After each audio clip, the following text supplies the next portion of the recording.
محمد عربی صلی اللہ علیہ وسلم کا لایا ہوا انقلاب گمبھیر ترین، میں کہہ رہا تھا جامع ترین. یہاں آپ مائکروسکوپ لگا کر تلاش کیجئے کہ کوئی چیز ایسی ہے جو سابقہ حالت پر باقی رہ گئی ہو. جواب نفی میں آئے گا. عقائد بدل گئے، نظریات بدل گئے، انفرادی شخصیتیں بدل گئی، اخلاق بدل گئے، شب و روز کے انداز بدل گئے، صبح و شام کا انداز بدل گیا، نشست و برخاست کے انداز بدل گئے، پھر سماجی نظام بدل گیا، سیاسی نظام بدل گیا، معاشی نظام بدل گیا. وہ قوم جس میں کہ لکھے پڑھے لوگ بمشکل انگلیوں پر گنے جا سکتے تھے، وہ علوم کی موجد ہو گئی، دنیا کی استاذ بن گئی. اس نے مشرق و مغرب سے علوم لیے، یونان سے بھی لیے اور چین اور ہند سے بھی لیے، انہیں ڈیولپ کیا، بڑھایا اور پورے عالم انسانیت کی طرف پھیلا دیا. یہ سارا کام انقلاب عظیم، گمبھیر ترین، ہمہ گیر ترین، جامع ترین انقلاب. تو چہ نسبت خاطرہ بعالم پاک، یہ فرانس کا ریولوشن کہاں کھڑا ہوگا انقلاب محمد صلی اللہ علیہ وسلم کے تقابل میں؟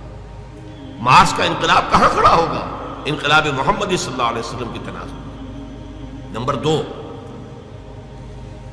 ان تمام انقلابات کے اندر یہ چیز قدر مشترک ہے کہ فکر دینے والے اور دعوت کا آغاز کرنے والے کچھ اور لوگ تھے، لیکن وہ صرف قلم کار تھے، وہ صرف رائٹرز تھے، مصنفین تھے، وہ مرد میدان نہیں تھے. وہ انقلاب کے لیے عملی جد و جہد میں سامنے نہیں آ سکے. انہوں نے خود آگے بڑھ کر کوئی انقلابی جماعت نہیں بنائی، انہوں نے خود آگے آ کر انقلابی جو جد و جہد تھی اس کی قیادت نہیں کی. نہیں، وہ تو صرف پیپل آف دی ڈیسک تھے. انقلاب کچھ اور لوگوں کے زیر سرکردگی، کچھ اور لوگوں کی زیر قیادت، کچھ اور لوگوں کی رہنمائی میں وجود میں آیا.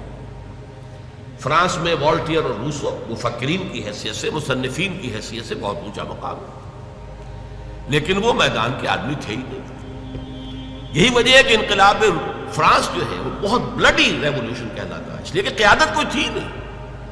وہ تو ایک فکر تھا جو پھیل گیا تھا، اس نے لوگوں میں ایک جوش و خروش پیدا کر دیا. اسپونٹینیس جو ہے وہ ایک لاوا پھٹا ہے، اور اس لاوا پھٹنے میں چونکہ کوئی تنظیم تھی ہی نہیں، کوئی قیادت تھی ہی نہیں، لہذا انتہائی خونی انقلاب ہوا،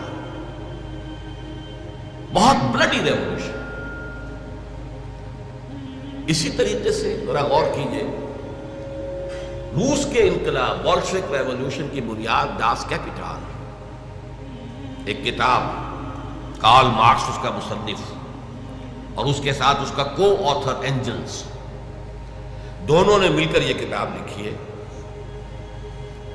لیکن یہ کہ یہ بھی نوٹ کر لیجئے کہ اس کتاب کی تاثیر، وہ کتنی پروفاؤنڈ کتاب ہے، کس طرح اس نے ذہنی انسانی کو اپنی گرفت میں لیا ہے، کس طرح اس نے ساری تعبیرات کو بدل کر رکھ دیا، پوری حیات انسانی کا خالص مادی جو ہے تعبیر کی ہے، روحانیات سے، مذہب کی بالکل نفی کرتے ہو، لیکن مدلل اس انداز سے، اس طور سے کہ اس نے لوگوں کو گرپ میں لیا ہے، ان کو پوزیس کیا ہے، اس درجے پوزیس کیا ہے کہ پھر موٹیویٹ کیا ہے کہ جانے تک دے دیں اور انقلاب برپا کرنا.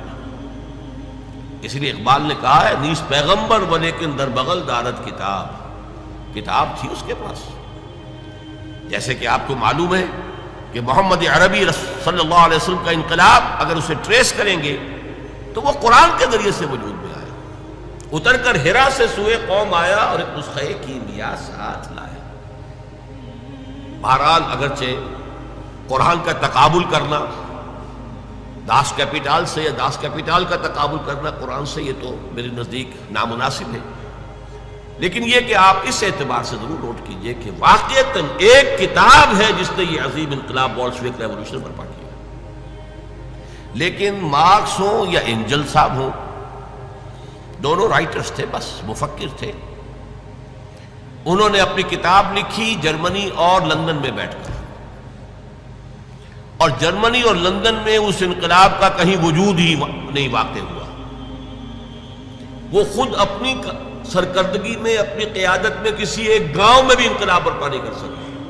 روس میں انقلاب آیا، بولشوک پارٹیز ان کے ذریعے سے، اور عین وقت پر چونکہ ایگزائل میں تھے، جیسے کہ خمینی صاحب ایگزائل میں تھے اور عین وقت پر آ کر انہوں نے جو ایران میں ہنگامہ جاری تھا اس کی قیادت اپنے ہاتھ میں سنبھال لی، اسی طرح عین وقت پر لینن آیا ہے اور اس نے آ کر قبضہ کیا ہے، ہائی جیک کیا ہے قیادت کو اور انقلاب برپا کر دیا۔ اس تناظر میں دیکھیے محمد عربی صلی اللہ علیہ وسلم ایک فرد واحد کی حیثیت سے اپنی دعوت کا آغاز کرتے ہیں، وہی فکر دینے والے، وہی دعوت دینے والے، وہی ہیں جو اسٹریٹ پریچنگ کر رہے ہیں، مکے کی گلیوں میں گھوم رہے ہیں، یا ایھا الناس قولوا لا الہ الا اللہ تفلحون، اسٹریٹ پریچنگ گلیوں میں، جیسے حضرت عیسیٰ علیہ السلام اسٹریٹ پریچنگ کرتے تھے۔ وہی ہیں جو کبھی اپنے رشتہ داروں کو جمع کر رہے ہیں اور ان کے سامنے دعوت پیش کر رہے ہیں کھانا کھلا کر، کبھی کوہ صفا پر کھڑے ہو گئے ہیں، بلند آواز سے آپ نے کہا وا صباحا اور لوگوں کو جمع کیا اور اپنی دعوت پیش کی ہے۔ وہی شخص کہ جو فرد واحد کی حیثیت سے، ایک داعی کی حیثیت سے سامنے آیا، کل 22 برس میں اس نے پورے انقلاب کی تکمیل کر دی اور ہر مرحلے پر اس کی قیادت خود فرمائی۔ وہی اسٹریٹ پریچر، غزوہ بدر میں وہی کمانڈر ہے، غزوہ احد میں وہی سپہ سالار ہے، وہی اسٹریٹ پریچر۔ یہ جیسا کہ ڈاکٹر مائیکل ہارٹ کا میں نے حوالہ دیا، یہ نقشہ دنیا نے کبھی دیکھا ہی نہیں، کوئی اس کی نظیر ہے ہی نہیں، کوئی مثال ہے ہی نہیں۔ اسٹریٹ پریچرز ہی رہ جاتے ہیں۔ مربی اور مزکی بس ان کا اپنا ایک دائرہ ہوتا ہے، کچھ لوگوں کا تزکیہ نفس کر دیا، جو ان کے پاس چل کر آئے، وہ بھی وہ آتے ہیں جو ان کی خانقاہ میں خود طالب بن کر آئے۔